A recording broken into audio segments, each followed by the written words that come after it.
How to change language settings in solo leveling Arise. First of all, open the game on your device and wait for it to load completely.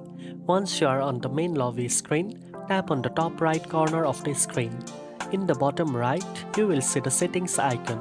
Tap on it to open the game settings menu.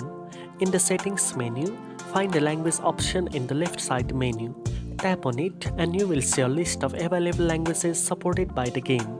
From the list, select your preferred language and then hit the apply button to save the changes. Next, make sure to confirm the selection if prompted. The game will then restart and the interface and in-game text will now display in your chosen language. You can go back to the settings menu at any time to switch languages again if needed.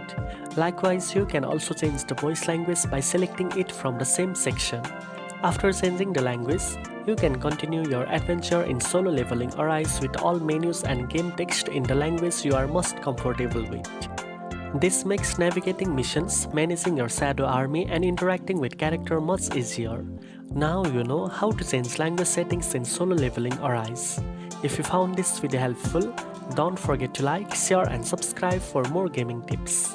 Thanks for watching, and I'll see you in the next one.